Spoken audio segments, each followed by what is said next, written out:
Ndagusuhuje kandi nkuhaye ikaze wowe ukurikirana channel yacu yitwa Kwiga Indimi TV. Ni amategeko y'umuhanda, ni isomo rya 18. Wowe udukurikiye urabona tugeze ku isomo rya 18 kandi twahereye ku isomo rya mbere. Ndakurarikira gusubira inyuma nawe ukajya guhera ku isomo rya mbere ugakurikirana amasomo yacu. Ni ibizamini n'ibisubizo byabyo. Ni ukuvuga ibizamini bigenda bikorwa mu gihugu ahantu hatandukanye n'ibisubizo byabyo byose mba nabikuzaniye. Ntiwajya gukorera provisoire ngo utsindwe warakurikiranye Kwiga Indimi TV. Benshi baradushimira. Niba utarakanda subscribe kanda subscribe, kande like ndetse unasharinge ku nshuti n'abavandimwe. Subscribe ikandwa rimwe ubundi ukajya ubona amasomo yacu buri gihe uko tuyashyizeho. Dutangire amasomo yacu.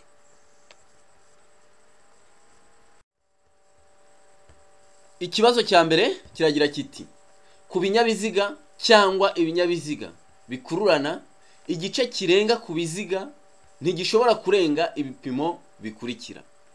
A. Iby'inyuma metero 3. B. Iby'imbere metero 2 n'ibice 70. C. A na B ni ibisubizo by'ukuri. D.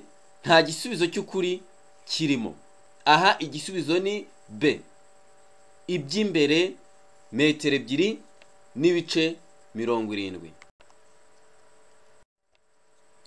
Icya kabiri: uretse bibonewe uruhushya, ubundi birabujijwe gushyira no gukomeza kugendesha imodoka cyangwa romoruki mu nzira nyabagendwa iyo uburemere bw'ibyikorewe burenze uburemere ntarengwa bwemewe n'ikarita iranga ikinyabiziga, ariko ibyo ntibikurikizwa ku binyabiziga bikurikira. A. Ibinyabiziga bya polisi. B. Ibinyabiziga bihinga. C. Imashini zikoreshwa mu kubaka imihanda.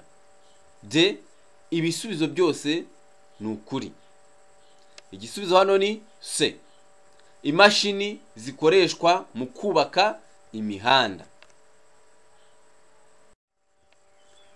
Icya gatatu: gushyira mu muhanda ku buryo budasanzwe ibinyabiziga bikururana birenze 3 bigomba gutangirwa uruhusa, uretse imashini zihinga iyo zigenda urugendo rutarenze kilometero 25.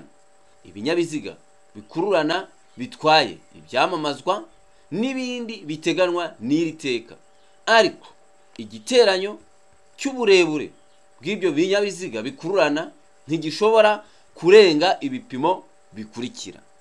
A. Metero 50. B. Metero 35. C. Metero 25. D. Nta gisubizo cy'ukuri kirimo. Aha igisubizo ni C. Metero 25. Icya kane: ibinyamitende 3 bifite moteri bigomba kugira amatara akurikira. A. Amatara 2 ndangambere n'amatara 2 ndanganyuma yerekana ko ikinyabiziga gihagaze. B. Utugarura rumuri 2. C. A na B ni ibisubizo by'ukuri. D. Nta gisubizo cy'ukuri kirimo. Aha igisubizo ni C. A na B ni ibisubizo by'ukuri. Icya gatanu: ibyapa bibuza n'ibitegeka bikurikizwa gusa aha hakurikira. A. Mu masangano. B. Mu gice cy'inzira nyabagendwa kiri hagati yaho bishinze n'inkomane ikurikiyeho ku ruhande rw'inzira bishinzeho. C. Ibyo byapa bishyirwaho hakurikijwe intera ibitandukanye. D. B na C ni ibisubizo by'ukuri. Igisubizo hano ni B. Mu gice cy'inzira nyabagendwa kiri hagati yaho bishinze n'inkomane ikurikiyeho ku ruhande rw'inzira bishinzeho.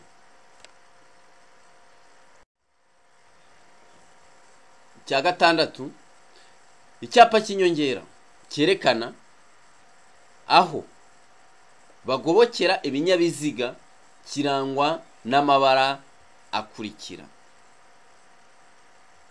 A. Ubururu, umweru, umutuku. B.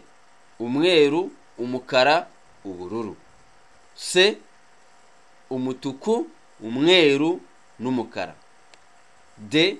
Nta gisubizo cy'ukuri kirimo.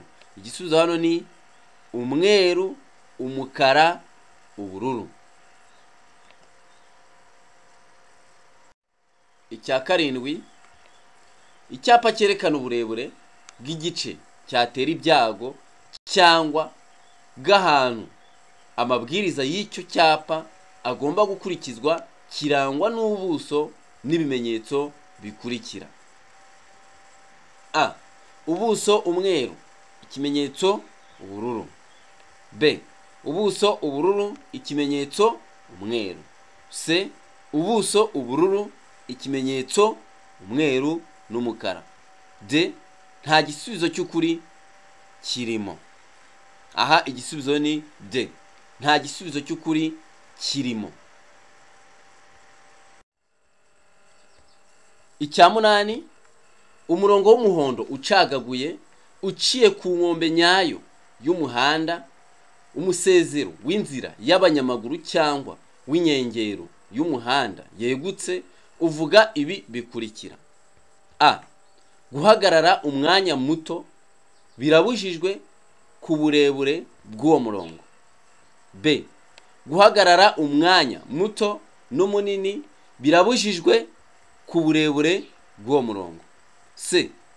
Aho bahagarara umwanya munini cyangwa muto. D. Nta gisubizo cy'ukuri kirimo. Aha igisubizo ni D. Nta gisubizo cy'ukuri kirimo. Icya cyenda, ku binyabiziga cyangwa ibinyabiziga bikururana, igice kirenga ku biziga ntigishobora kurenga ibipimo bikurikira: A. Iby'inyuma metero 3 n'ibice 40. Iby'imbere metero 2 n'ibice 50. A na B ni ibisubizo by'ukuri. D. Nta gisubizo cy'ukuri kirimo. Aha iki kibazo twanakibonye muri iri somo igisubizo nyacyo. Aha ngaha rero ku cya cyenda, D niyo gisubizo. Nta gisubizo cy'ukuri kirimo. Niba ushaka kumenya igisubizo cy'ukuri, subira inyuma gato urahita ukibona muri iri somo. Icya 10, mu mijyi no ku yindi mihanda y'igihugu igenwa na minisitiri ushinzwe gutwara abantu n'ibintu, uburebure ntarengwa kuri buri mitambiko 3 ifungwaho ibiziga 4 ni: A. Toni 24. B. Toni 10. C. Toni 16. D. Toni 53. Aha igisubizo ni A. Toni 24. Ndagushimiye cyane wowe twari turi kubana muri iri somo. Niba utarakanda subscribe, sinzi icyo utegereje, kanda subscribe, ujye ukanda like buri gihe ukurebye isomo, ndetse unakore share ku nshuti n'abavandimwe. Subscribe ikandwa rimwe, ubundi twajya dushyiraho amasomo yacu ukajya uhita uyabona. Murakoze.